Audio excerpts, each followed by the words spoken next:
¿Qué tal, amigos de Noticias 22? Bienvenidos. Esta noche tenemos el gusto de estar con ustedes. Karen Rivera. Rafael García Villegas y Amancio Rodríguez. ¿Qué tal? Muy buenas noches. Un saludo también a Laura Regis. ¿Cómo se hace? Todavía no me lo aprendo, Rafael. Buenas noches. Buenas noches. Exactamente. Muy buenas noches y bienvenidos a todos ustedes. Un programa muy variado, con grandes personalidades en el estudio. Van a estar aquí Bruno Bichir e Itani Marta para platicarnos de un suceso, de un acontecimiento que tiene en gran parte consternada a la comunidad artística. Así es, tiene que ver, perdón Karen, tiene que ver con lo que hemos estado cubriendo aquí en Noticias 22, el cierre del Foro Shakespeare. Ya hablaremos más adelante con ellos. ¿Qué pasa? ¿Qué es lo que ha ocurrido? También va a estar con nosotros el secretario de Cultura de la Ciudad de México, Eduardo Vázquez Martín, para hablar sobre Diverso, un encuentro de poemas en la Ciudad de México. Y recordarán que el lunes estábamos conmemorando a Nelson Mandela, el gran Madiba. Se acaba de publicar en Barcelona un libro fascinante con las cartas que escribió mientras estuvo preso. Así es, bueno, parte de esto es lo que verán aquí en Noticias 22, pero tenemos mucho más. Comenzamos.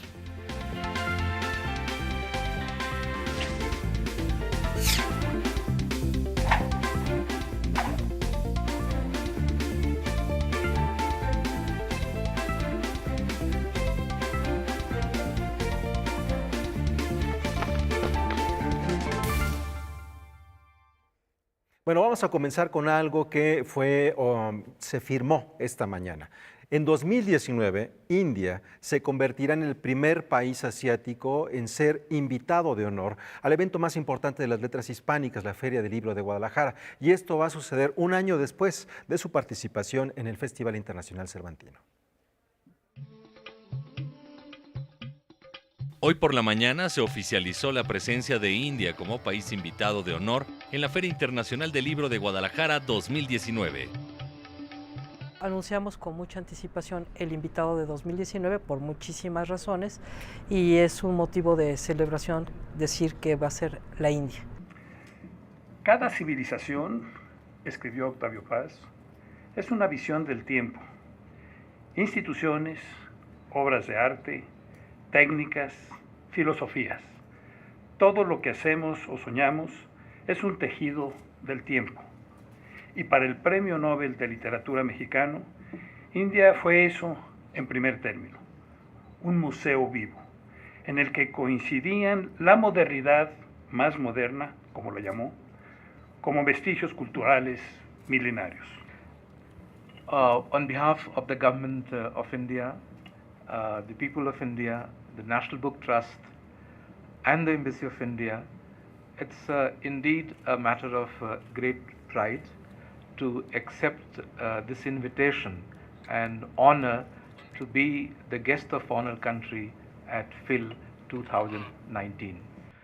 For us in the embassy, this is a tribute to India's, I would say, the cultural power and cultural diplomacy. El anuncio fue realizado en la Embajada de la India en México y participaron Muktesh Pardeshi, embajador de la India en México, M.R. Qureshi, consejero cultural y director del Centro Cultural de India, Gurudev Tagore, Javier Oreindain, cónsul honorario de India en Guadalajara, Raúl Padilla López, presidente de la Feria Internacional del Libro de Guadalajara, y Marisol Schultz, directora general de la FIL Guadalajara, quien compartió para Canal 22 cuáles son los puntos convergentes entre México y la India, siendo ambas culturas milenarias. Su gastronomía, es olores, son colores, es una diversidad cultural, étnica impactante, bueno, lingüística también, son muchísimos idiomas oficiales.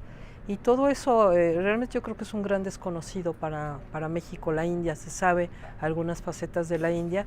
Obviamente es un país fascinante, ya Octavio Paz lo destacó tanto en su obra como en su poesía, al haber sido embajador de México en la India y muchos otros escritores, ¿no? Realmente es un país que cautiva, al viajero, la gente se fascina.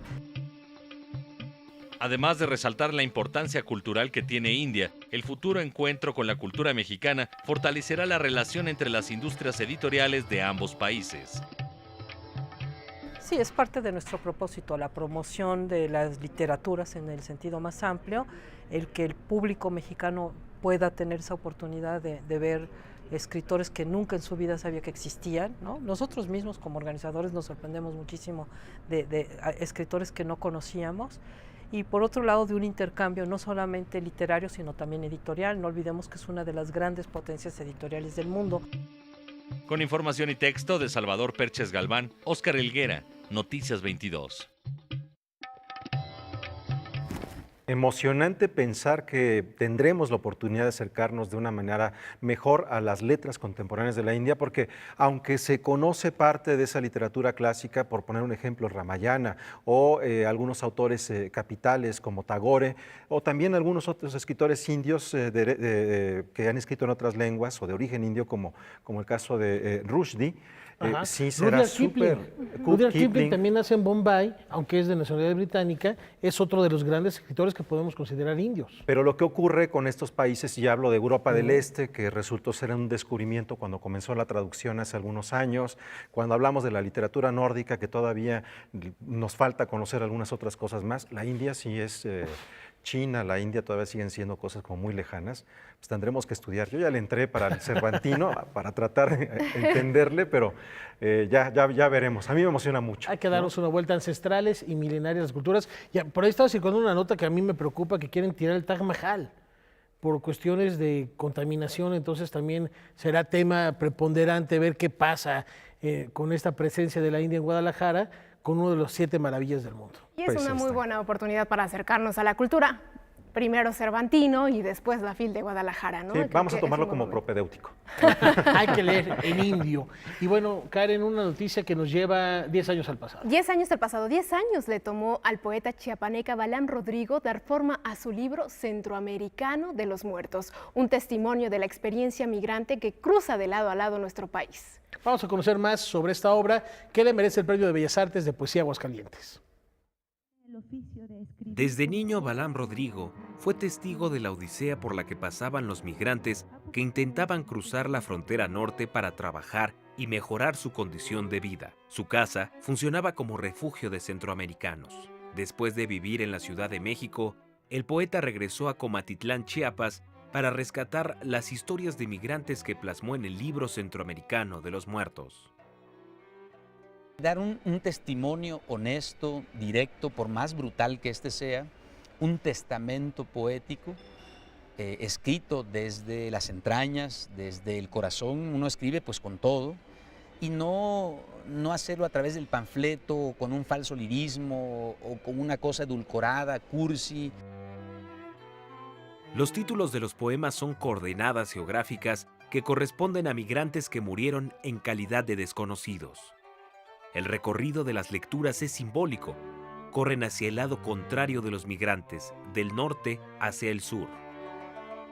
Es una forma de rehumanizarnos y de reflexionar hondamente a pesar de este dolor, porque también ¿en qué ayuda? Uno, que el lector pues se va a reflejar. Es un libro escrito desde un pensamiento colectivo, por llamarlo de algún modo, que el lector se refleje, a pesar de que ahí no encuentra un reflejo a veces amable, pero sobre todo también ayuda a que el dolor, una vez que el dolor es compartido, creo yo, es menos pesado, y podemos entonces entre todos cargar con este dolor y con esta conciencia.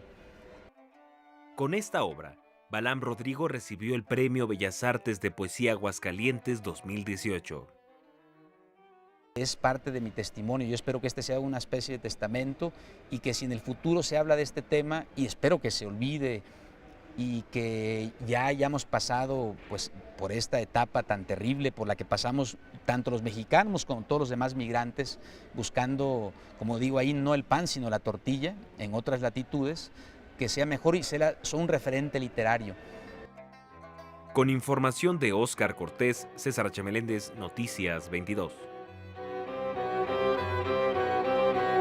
Historia cautivante, Rafa, la de este escritor Balam Rodrigo. Él es un migrante que escribe poesía sobre migrantes, ¿no? De migrantes. Y fíjate que yo tuve la oportunidad de ahí hojear el libro, y hay un poema que me cautivó porque es la historia de una mujer que es vendida para ser prostituida, y esta mujer habla en primera persona y le reclama a las primas que le vendieron, y también le reclama a los hombres que la violaron y al hombre que la asesinó, y al mismo tiempo se refiere a su madre, ¿no? Como con esta intención de madre olvida, perdona y regresa a la luz. Entonces, la brevedad y lo concreto que son estos poemas, pero al mismo tiempo la fuerza, la carga emocional que tienen son verdaderamente impresionantes. Bien decías, pero Balam es un migrante, él se considera un migrante, él llegó de pequeño aquí huyendo de la guerra que ocurría en Guatemala y se alojaron en Chiapas, y ahí en Chiapas, como veíamos en la nota, su familia ayudó a los migrantes. Él comentaba que su madre, en una ocasión, en un año contaron a la cantidad de migrantes que ayudaron dándoles comida u hospedaje, y fueron más de 300 migrantes. es que mientras veamos la nota me gustó cómo lo resumiste en una frase, el poder de las palabras. El poder de las palabras, Rafa. Pocas palabras con una fuerza que de verdad conmueve y que nos deja una gran lección. Y bueno, Huemantzin, ahí está esta recomendación que tiene que ver sí con poesía, pero también con una realidad que nos compete a todos. Sí, una realidad que la tenemos enfrente. Son de esas cosas que pareciera que no nos ocurren, pero por supuesto que están pasándonos por todos nuestros costados, y eso desde una ciudad con tantas comodidades como puede ser cualquier capital, parecería que nos tiene lejanos, y no es así. Bueno, es arte y es también reflexión, y algo que tenemos que considerar como personas que vivimos y compartimos esta parte del planeta. Vamos a continuar con más información. Superada la dimisión de Mario Galizzi de la Compañía Nacional de Danza, esa continúa con su agenda y vislumbra ya actividades para el próximo año de la mano del productor David Ber Macías.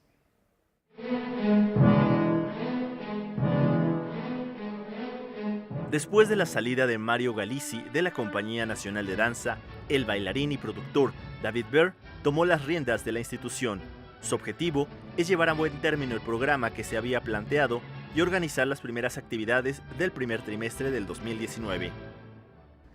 Recibo sí una compañía pues compleja en sí misma, pero bien, con muchos. Creo que ahorita en este país hay un gran deseo de cambio en muchas situaciones, y también afecta eso a la compañía desde un mejor lugar. Entonces, hay muchos cambios, no solamente al interior, sino, hay gente que ha renunciado a ciertos puestos porque ya es tiempo de irse, hay otra gente que ya cumplió su periodo y se tiene que ir. Entonces, esta renovación creo que es una gran oportunidad para todos de poder poner en práctica el conocimiento que se tiene y buscar otros modelos de trabajo. La dirección de la Compañía Nacional de Danza no la llevará solo. Contará con el apoyo del Consejo Artístico, integrado por Natasha Lagunas, Piu Gutiérrez, Reina Pérez, Diana Angelini, Raúl Fernández y Jacqueline López. Una de las primeras actividades de la compañía será el estreno de Rey y Rey. Está quedando bien, es una obra que a mí en lo particular me gusta mucho. Y más allá del tema, porque creo que el tema del amor universal que realmente trata de esto, que tendríamos todos que amarnos de muchas maneras, no solamente en una relación de una situación de pareja. Creo que este tema del amor universal en este momento es importante para todo el mundo, más allá de quién con quién, ¿no? La compañía tiene una parte fundamental que es la preservación del ballet, por eso tiene estos grandes títulos, como las grandes compañías, Manon, Romeo y Julieta en su momento de Cranco, en fin, ha tenido grandes títulos. Pero también tiene una parte en donde habla de la danza actual, de la contemporaneidad, de los nuevos lenguajes, de empezar a abrir otro tipo de caminos a partir de lo que la compañía hace. Esa es parte de su visión y de su misión, es el objetivo de estar aquí. La compañía además presentará El Lago de los Cisnes, La Bella Durmiente y El Cascanueces, además de un proyecto con el Festival del Centro Histórico, el Teatro de la Ciudad y funciones en algunos estados. Unas funciones que tendremos que me parecen súper interesantes con la Biblioteca Vasconcelos, que también queremos llegar a otro tipo de sitios, a otro tipo de lugares, en el marco de este mismo proyecto que el maestro y yo habíamos conformado, del ballet también con un acercamiento a cierto nivel de la sociedad o a ciertos públicos específicos en la sociedad. Noticias 22, Alberto Aranda.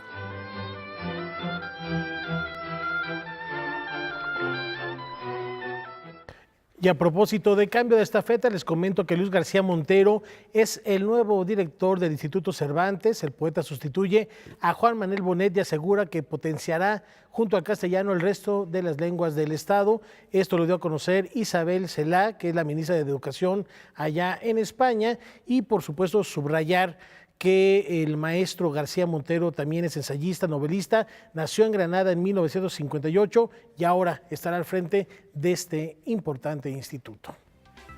Y ahora sí, Karen. Ahora sí, bueno, pues ya está en el estudio Bruno Bichir e Itari Marta para hablar sobre nuestra última función. Empieza hoy. Vamos a un pequeño corte y regresamos con más información cultural.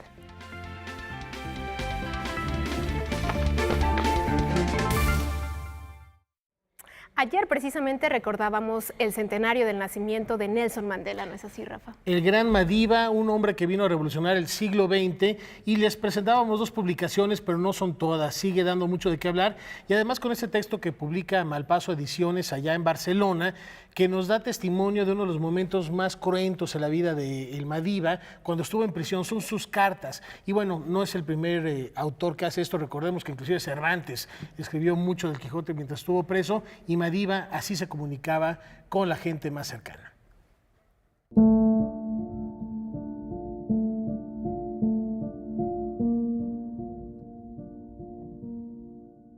La verdad es que Norton, una editorial americana, estaba trabajando en el proyecto con los editores originales y con la familia de Mandela y querían un libro que fuera un testamento de Mandela para su centenario, y estuvieron trabajando seleccionando entre las cartas que escribió Mandela desde la prisión, y consiguieron las 255 mejores cartas, las que da un Mandela político, íntimo, familiar y activista.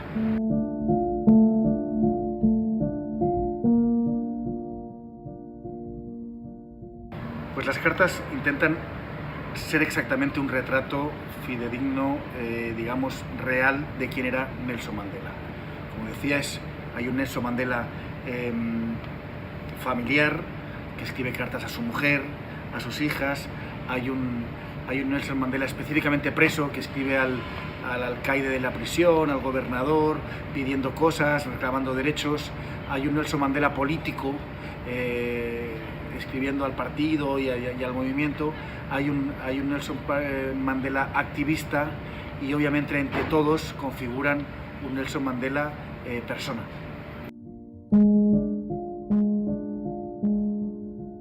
Cartas desde la prisión es el mejor y único testamento real de Mandela. Él escribió Largo Camino hasta la Libertad y algunas cositas, pero esto realmente es casi una biografía y un retrato íntimo, involuntario de Mandela. Aquí vemos todos los aspectos de Mandela. Creo que no hay ningún libro, ni habrá ningún libro que nos dé una visión tan poliédrica y tan completa de lo que fue y de quién fue Nelson Mandela.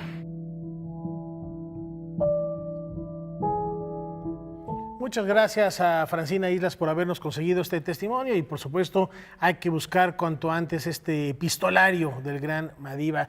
Y ahora sí se levanta el telón, que me siento en primera fila del mejor teatro del mundo. Invitados de lujo en el estudio, Rafa, para hablar precisamente de teatro. ¿Quiénes son Huemansi?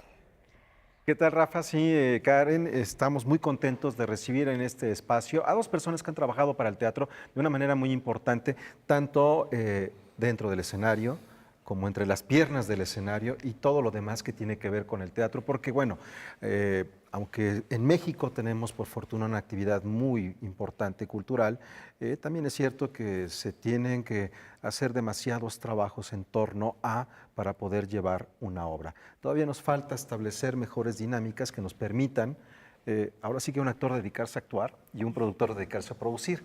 Pero bueno, en lo que se sigue trabajando en esto, han generado proyectos muy interesantes como lo que ha sido el Foro Shakespeare, y aquí están Itari Marta y Bruno Bichir. Me da mucho gusto recibirlos y verlos siempre, aunque hay un dulzor amargo en este encuentro. ¿Y a qué me refiero? A que tenemos la posibilidad de generar y de ser testigos de una cartelera muy importante, una cartelera digna de despedida, pero es justamente para una despedida. Primero, Itari, gracias por estar con nosotros y cuéntanos. Al contrario, gracias por invitarnos. ¿Cómo ha sido establecer una dinámica de despedida para el Foro Shakespeare? Pues como que tiene 2 caras la moneda, ¿no? Por un lado, pues muy emocionante porque nos implica crecer, nos implica que nos tendremos que transformar y que tendremos que superar la tragedia, ¿no? Es decir, la tragedia es falta de imaginación y ahora tenemos que imaginar más, ¿no?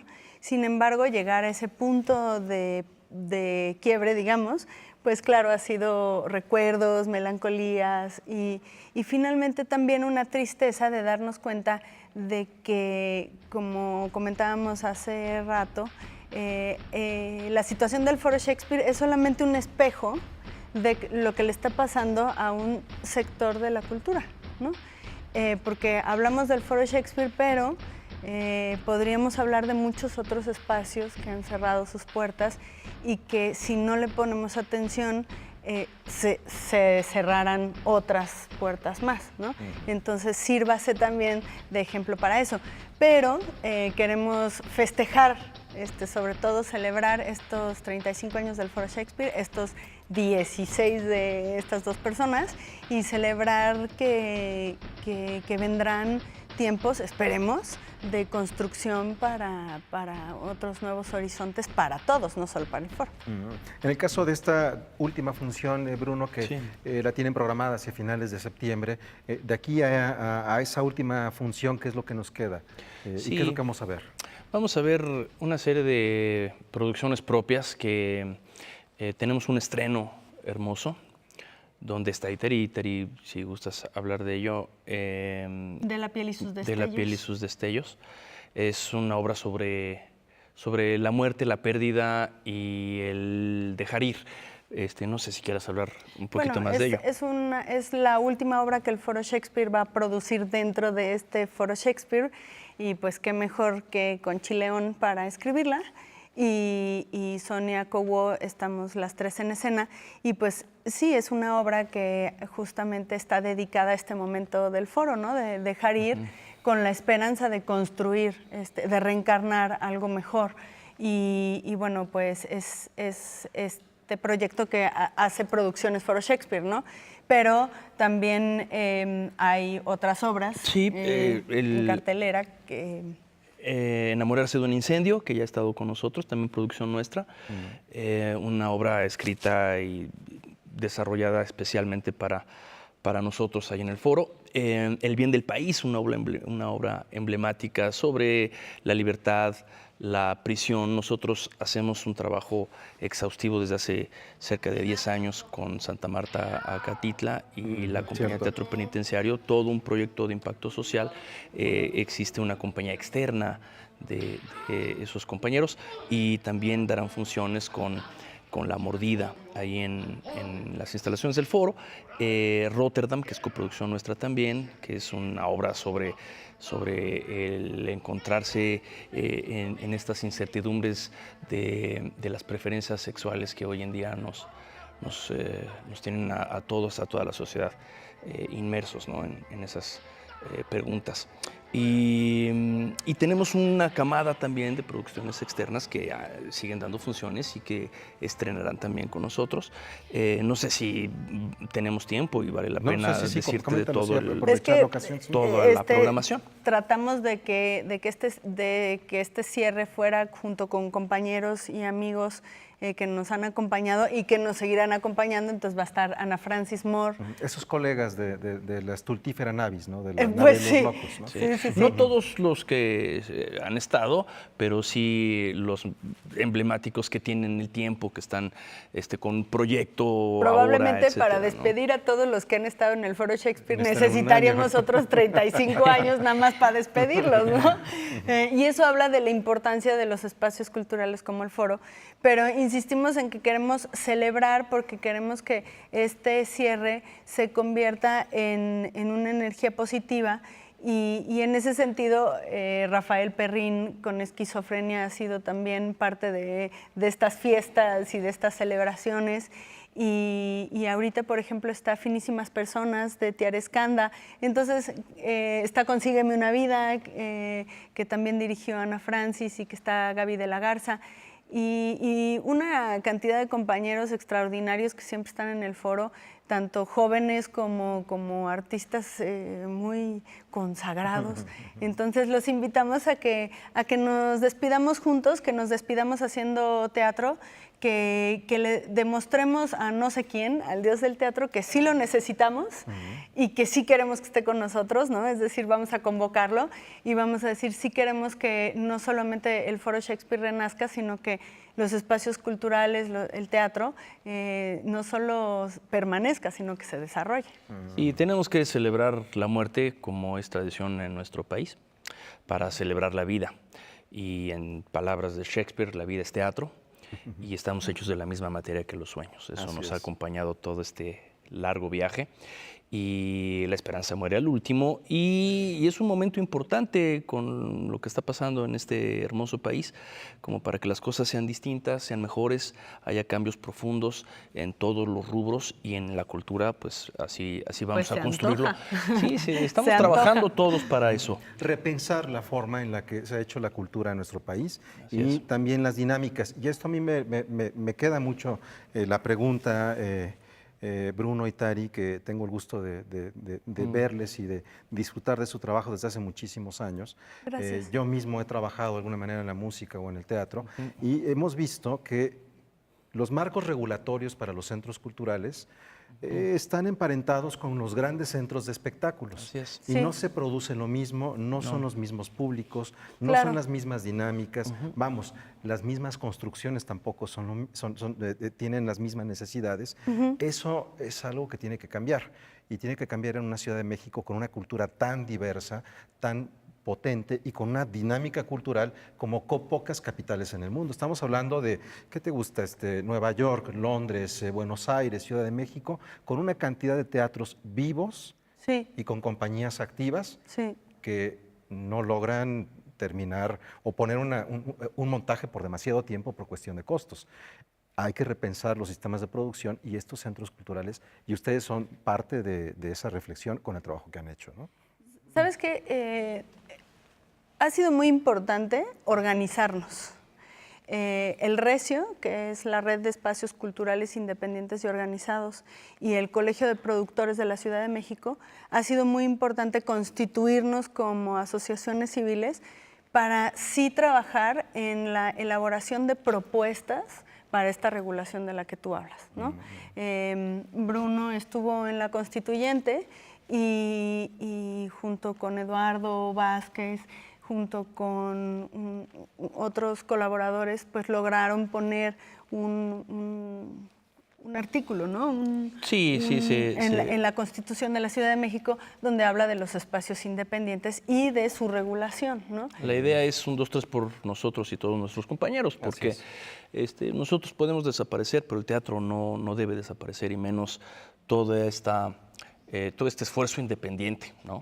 Es irónico, emblemático, curioso, complejo, que celebramos tanto la independencia de este país cuando en la práctica la ejercemos poco o nos permiten poco esa independencia. ¿Qué te parece, Bruno y Tari, si nos encontramos pronto hacia finales del año, justo para establecer en ese un 2x3, no sé, una dinámica, un reportaje, y decir, bueno, esto es lo que hay? Estamos hablando de cambios, esto es lo que hay ahora, y empezar a reflexionar, porque la cultura tampoco es gratuita, cuesta mucho, y aunque algunos no lo paguen, no quiere decir que sea gratis. Pero vayan al foro, vayan estos 2 meses. Por lo pronto, ahorita tenemos esta despedida y tenemos 2 meses, ¿no? Tenemos 2 meses de despedida, una cartelera hermosísima con compañeros hermosísimos. Estamos muy agradecidos con todos. Entonces hay una preventa, hay descuentos, hay alegría, felicidad, teatro, risas. Y seguramente nos inventaremos fiestas y brindis. Habrá lecturas, habrá... Y también invitamos a los compañeros que si quieren caerle ahí a celebrar, a tomarse una cerveza. Ayer estuvo por ahí Inés de Tavira, que nada más se fue a tomar una cerveza, ¿no? Pues es eso. Entonces, pues los invitamos a que compartan con nosotros. Encontrarse. Pues muchísimas gracias, Itari y Bruno. Al contrario, gracias. Gracias a ustedes por el espacio. Gracias. Una pausa y volvemos.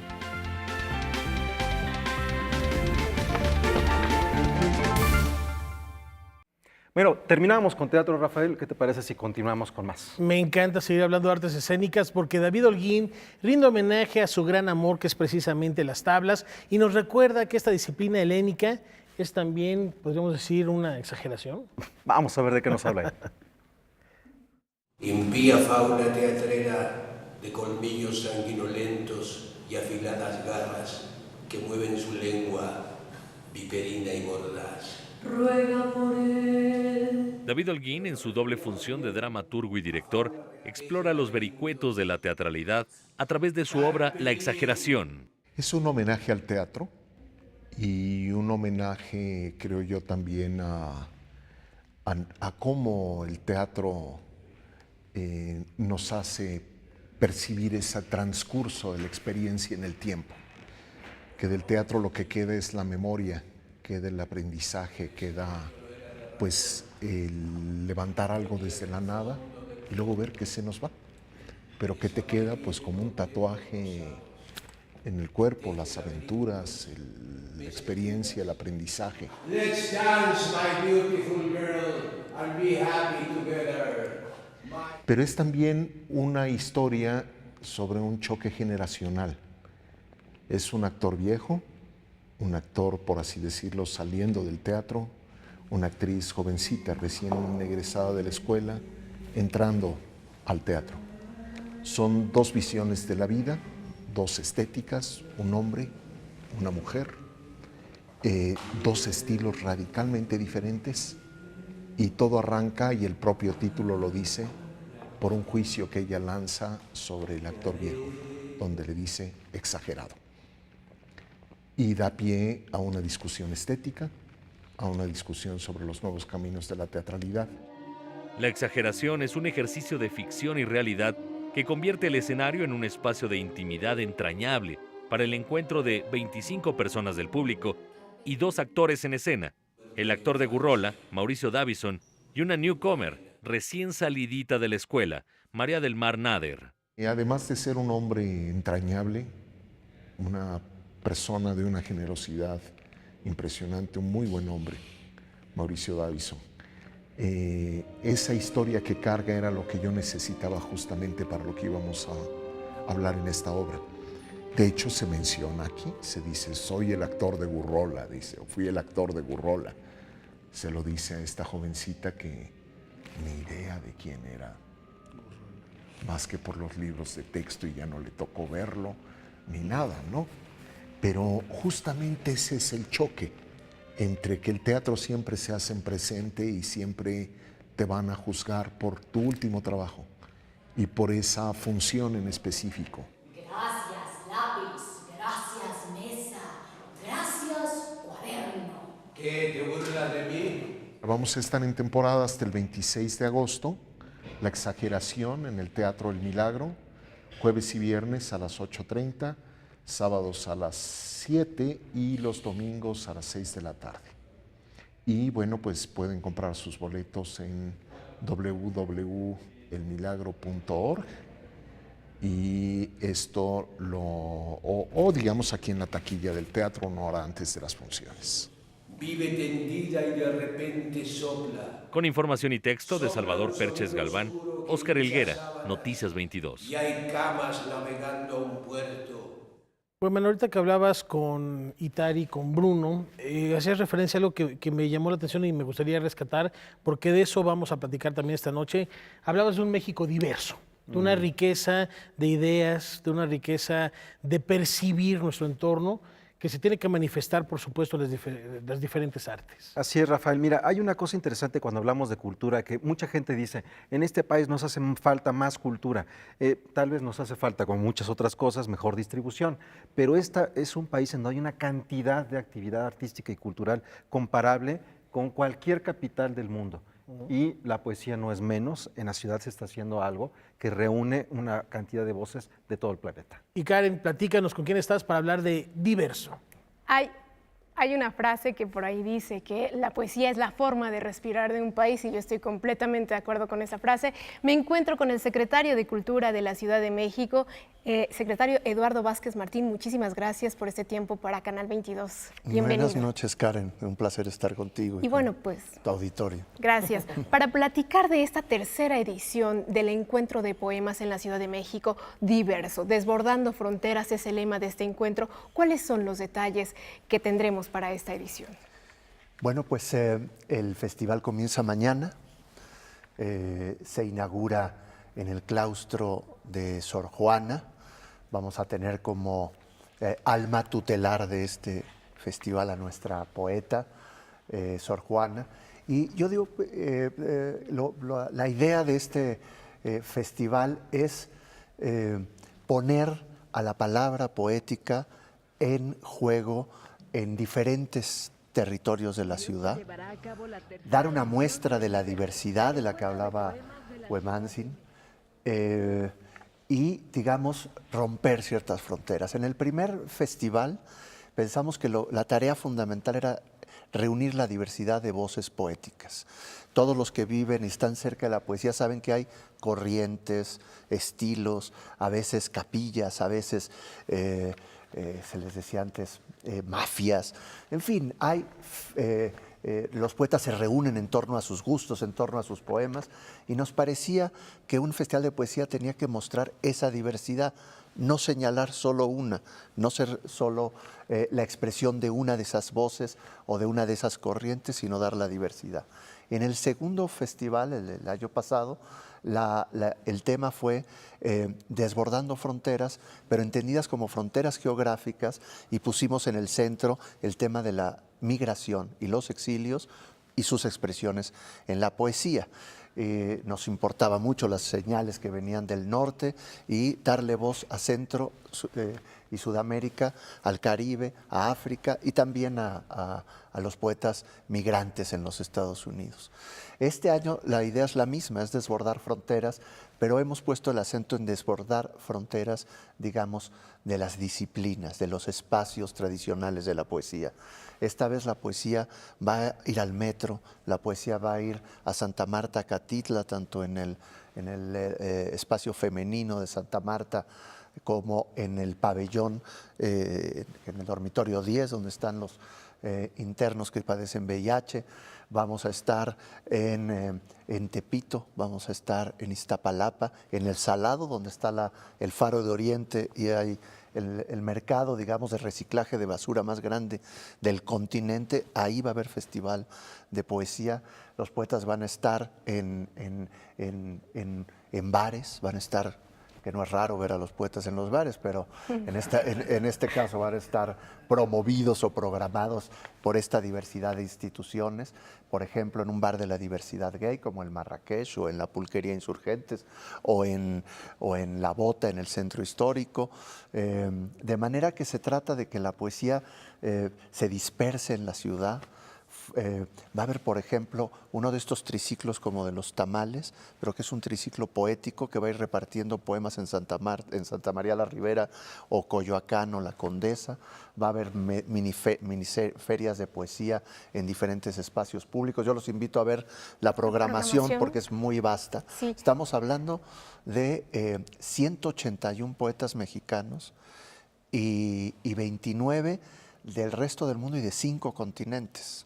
Sí, estamos hablando también de más de 40 sedes, ya escuchamos, son espacios públicos que digamos que el público en general puede visitar estos parques, estos bares, algunas plazas, pero me llama mucho la atención que también este festival tiende puentes entre los formatos a través de los que se hace poesía. Es más allá de la palabra, más allá del cuerpo, más allá de lo performático.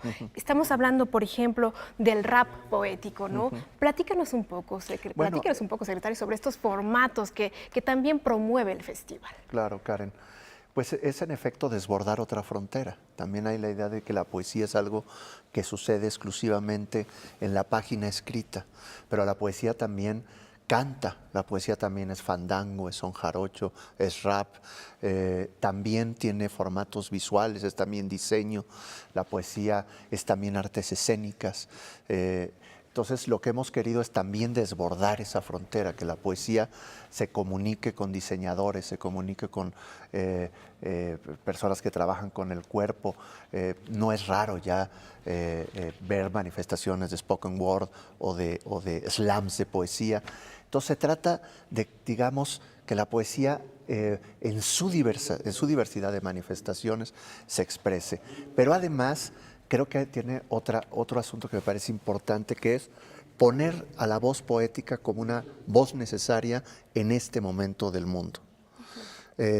Habrá una serie de reflexiones como Poesía en el Abismo, por ejemplo, donde el poeta Javier Sicilia, Pura López Colomé, hablarán de la voz poética entendida, como le gusta citar a Mallarmé, a Javier Sicilia, como la voz de la tribu.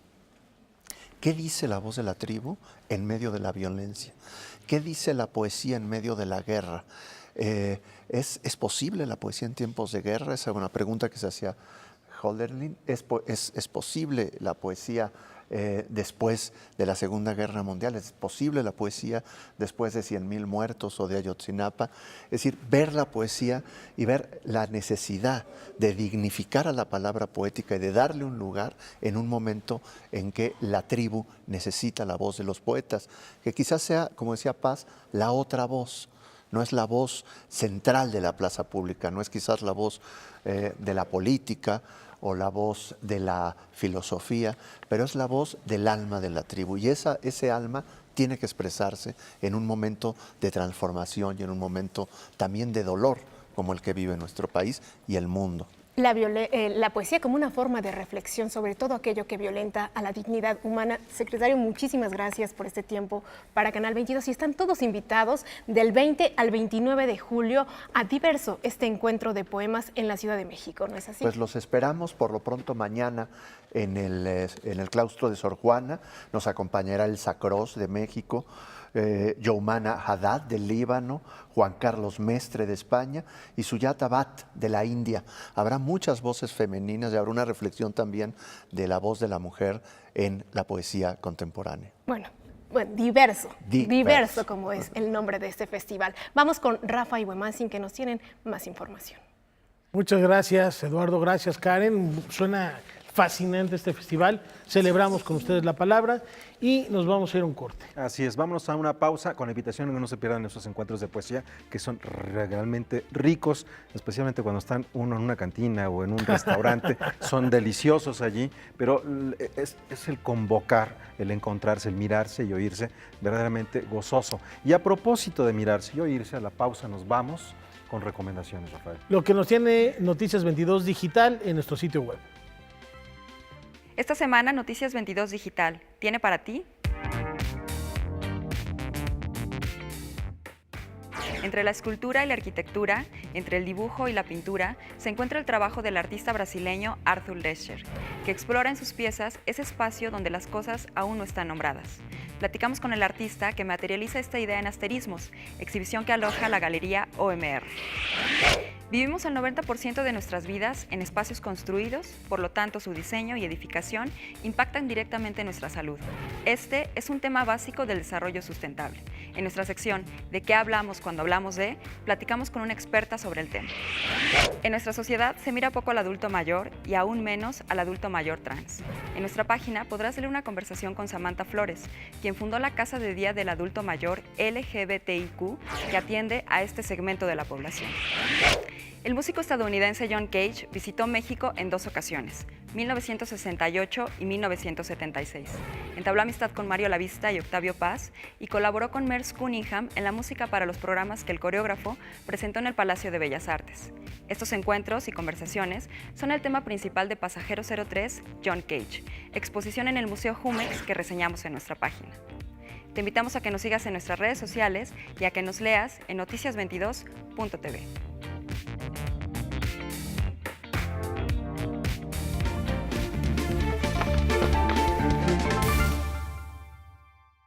Y rápidamente nos vamos a cine. Ya está aquí Julio López. ¿Qué está pasando?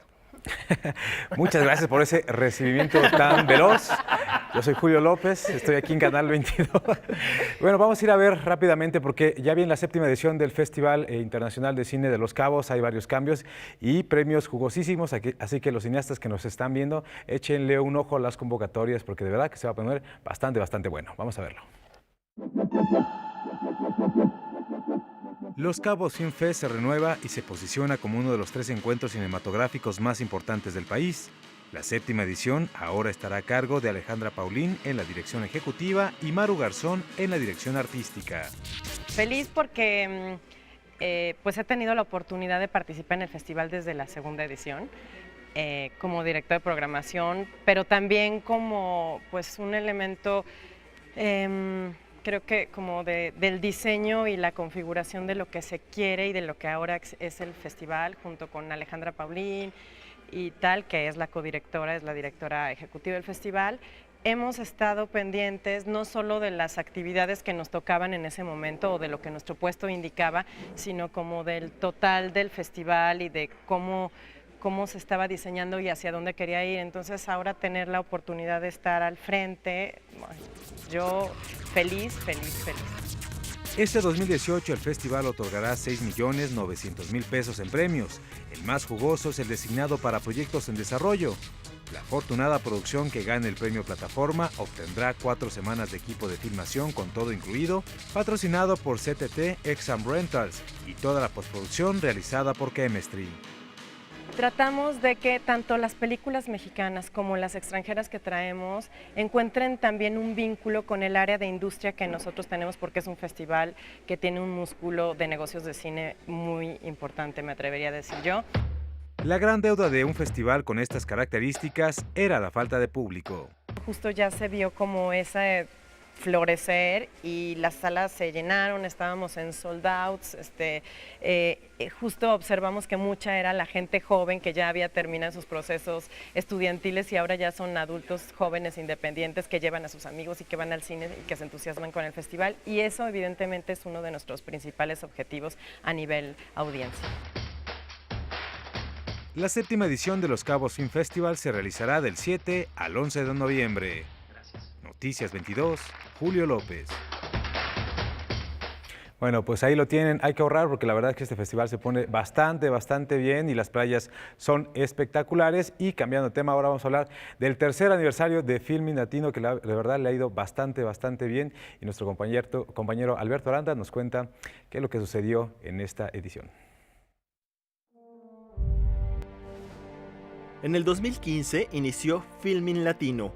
Ahora, esta plataforma cuenta con 75,000 usuarios registrados, quienes pueden ver producciones audiovisuales en cualquier parte del país.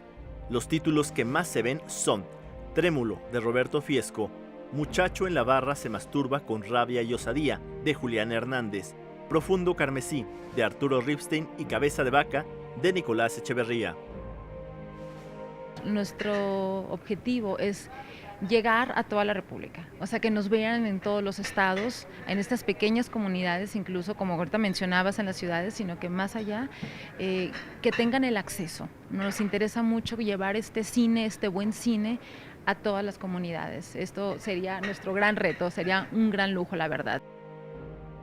Para este aniversario, la plataforma incorporará 300 nuevos títulos gracias a la colaboración de Canal 22, el Sistema Público de Radiodifusión del Estado mexicano, TV UNAM y el CUEC. Les dará la posibilidad a los usuarios de descargar los materiales que los vean en otro momento sin la necesidad de conexión a Internet. Si bien el uso de la plataforma tiene un costo, existen más de 200 títulos que se pueden ver de manera gratuita. Tenemos más de 1.600 títulos en este momento, vamos a integrar 300 más aproximadamente en lo que resta del año, pero tenemos más o menos, sí, o sea, siempre estamos alrededor de esos títulos, siempre nos estamos viendo como una pantalla más, queremos verlo, nosotros queremos sumar, no nos interesa competir porque eso es muy variable, tú sabes que hay plataformas que crecen, otras que se van, pues ya no están, pero nos interesa permanecer en el gusto del público, ser fiel a lo que busca también nuestro auditorio. Noticias 22, Alberto Aranda. Bueno, pues ahí lo tienen. El cortometraje más visto, más bien la película más vista es Trémulo de Roberto Fiesco, pero como ya lo veíamos justamente en esta nota, hay muchas películas, entre ellas Fe, Esperanza y Caridad de Jorge Fons, Los Aeronautas, que es un cortometraje de animación espectacular. En fin, échenle un ojo, basta poner un correo electrónico, una contraseña y ya tendrás acceso a este material gratis, ¿no? Y pagando 40 pesos también podrás tener una membresía por un mes. Está bastante barato y de verdad que la oferta es bastante buena. Vamos a cambiar un poquito de tema porque Guillermo del Toro les da un regalazo a un grupo de estudiantes y los va a mandar a estudiar a París. Vamos a ver de qué se trata.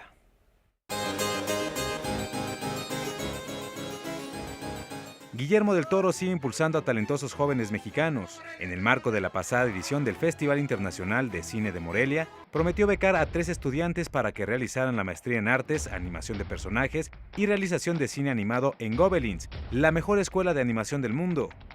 Después de un largo proceso de selección, los afortunados elegidos son Cristian Arredondo, Ramiro Tamés y Gabriela Camarillo.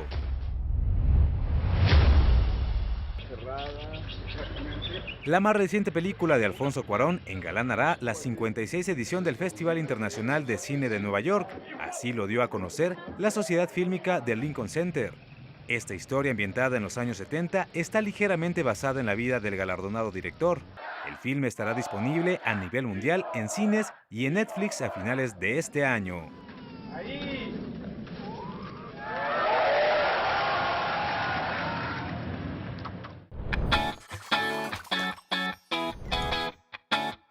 El Festival Churumbela y Cinemex unen esfuerzos para llevar el cine a niños de casas hogar y centros comunitarios. El miércoles 1 de agosto, a las 19 horas, se realizará la premier de la película Ya Veremos en Cinemex World Trade Center. El costo del boleto es de 300 pesos y la taquilla será donada íntegramente para apoyar a niños y niñas en situación de vulnerabilidad.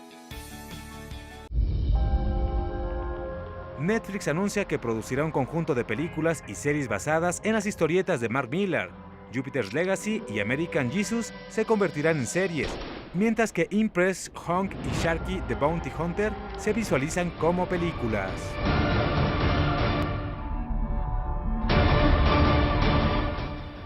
Bueno, una beca más de Guillermo del Toro que ya tiene otras beneficiando a más jóvenes, ¿no? Sí, en Guadalajara lanzó otra beca, así que y vienen muchos más proyectos con Guillermo del Toro. Pues ojalá haya muchos Guillermos del Toro ahí también entre los becarios. Sí, y qué padre que apoyen al talento mexicano. Nos despedimos, nos vamos con música. Jean-Baptiste Antoine Bourquet, que hubiera sido fallecido un día como hoy hace 250 años, uno de los grandes compositores de viola da gamba. Gracias, Julio, gracias, Karen. Gracias. Nos vemos el día de mañana. Mañana nos vemos.